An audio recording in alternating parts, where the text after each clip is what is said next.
Now, this is the last beer in the kind of Adrian Pennicott collection of the beers that he kindly donated.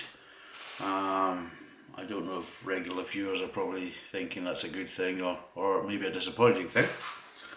But no, this is a kind of a local one to where he is based, because he's based in Hampshire, and this is just kind of right on the border between Hampshire and Sussex, so it's fairly close to where he is. And again, it's following his kind of raison d'etre, where he believes that the higher the alcohol content, the more flavour in the beer. And I suppose it's not a bad way to go, although I like to wind up and say, is it bollocks, you know? Just me being a shit.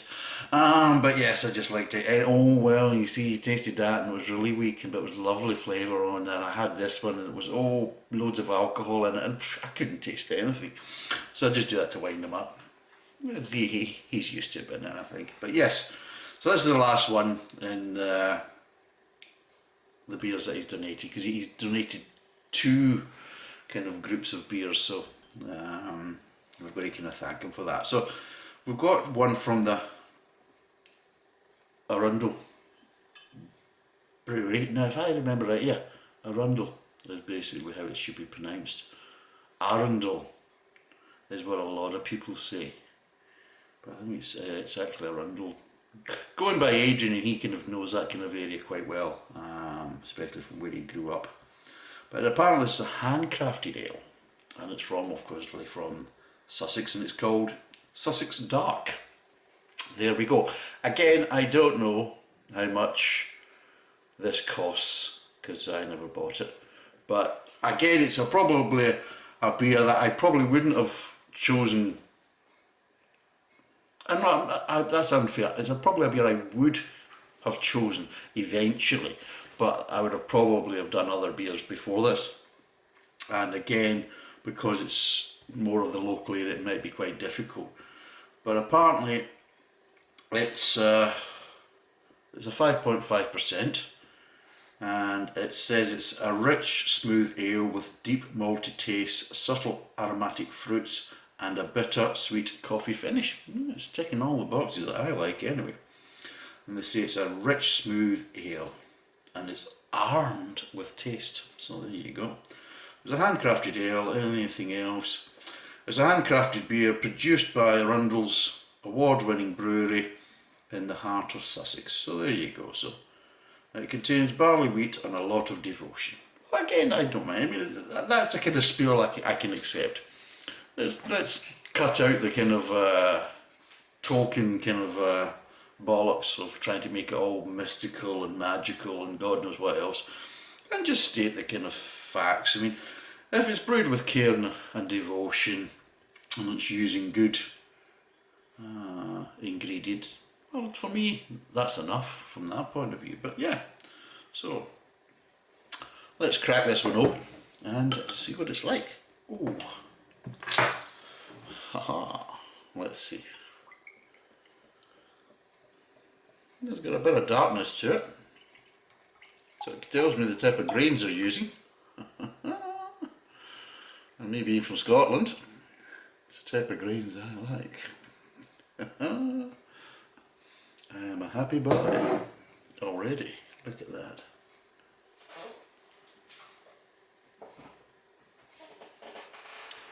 As we used to say in Scotland, it's darker than the devil's anus. But anyway, I don't think you can say that nowadays. But anyway, oh, getting chocolatey off it.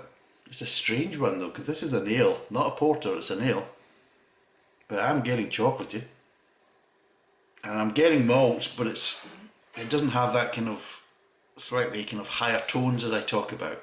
Just it feels like it's kind of deeper, darker tones of malt, if you know what I mean. It's a case as though it's a kind of earthy malt flavour, you know, kind of aroma, which gives me that kind of, there's a bitterness to it. It's giving me that coffee and chocolate type of scenario. Because if it's lighter, kind of higher kind of tones of aroma, then that gives you that kind of sweetness. So this has got a bit of A bit of bitterness lurking in there, and not so much sweetness. But yeah, as you can see, it's almost kind of, it's not quite porter, but I think it's a bit, it's kind of borderline kind of ruby almost. So it's almost getting light enough to be ruby, but from my point of view, it's probably more of a garnet kind of colour. There you go. I'm showing my age there. You think, what's a garnet? It's a kind of semi-precious stone. It's usually darker than a ruby. So there you go. But yeah, not smelling in really any hops. Just getting that kind of darker kind of maltish tones, and I am getting chocolate. Might be coffee there, but I'm really more getting that kind of bitter kind of dark chocolate kind of smells. So let's see what it tastes like.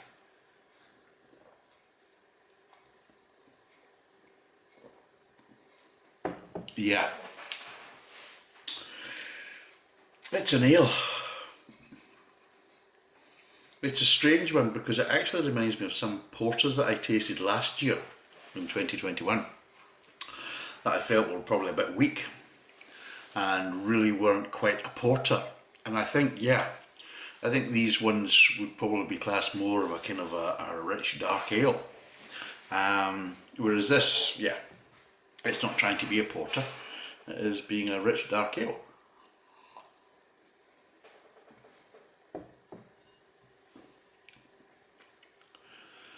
There's an ever so hint of sweetness at the start. Such a little hint of sweetness, and the malts are coming in there. They're quite dark. You're getting hints of chocolate that are building up to the mid-tongue. So you can get a little hint of sweetness as the malts are starting in the front of the mouth. Moves on to the kind of mid-tongue, and yeah, you're getting that kind of chocolate kind of flavours building up.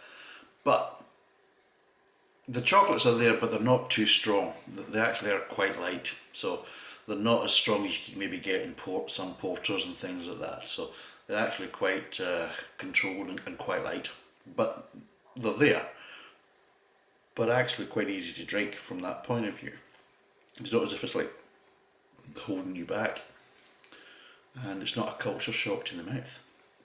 Then you're moving on to the kind of the aftertaste, the kind of back of the mouth, what we're getting here.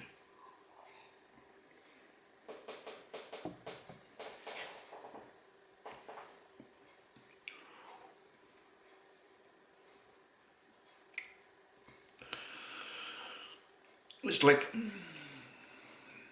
you are getting that kind of dark chocolate, ever so slight bitterness, and maybe ever so slight coffee bitterness in the aftertaste. But again, it's very, very light. Very light. It's actually quite gentle. So again, not what you would expect from a porter.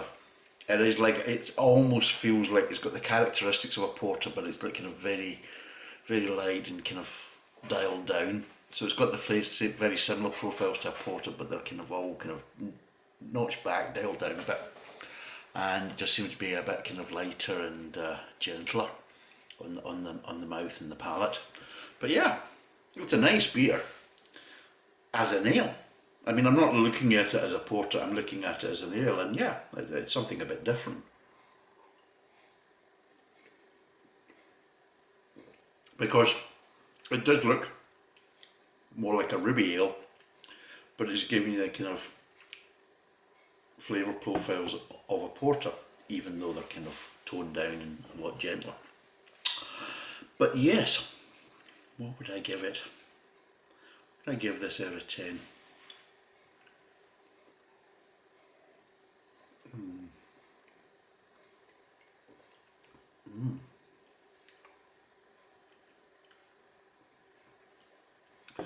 It's not sessionable, no. It's just a little bit too deep within its flavour profiles for it to really be sessionable, so I wouldn't say sessionable. But yeah, I'm going to give this a 6.5 out of 10 because it's a nicely brewed beer. It's well balanced. It's got some nice. I mean, it's very easy if you're doing kind of certain flavour profiles and you're doing them in a kind of gentler way, that you might get little spikes of certain flavours that kind of throw it out of whack, but no, it's just nicely balanced, and everything just seems to be within its kind of same level, so nothing's kind of spiking and you're not getting a spike of this flavour profile. It's quite nicely balanced, so it's well brewed, it's nicely balanced. I like the honesty in the bottle of saying what it is and cutting out any crap or that type of stuff. So what it says on the bottle is what it's delivering, which is good. So if you're buying it based on what it says in the bottle, it's going to deliver. It's, how would I say, it's an ale, but it's kind of a strange one. It's kind of slightly falling in between a mild and a porter. So it's like kind of bang right in the middle is probably the best way to kind of describe this. Imagine a mild, like say Green King XX mild.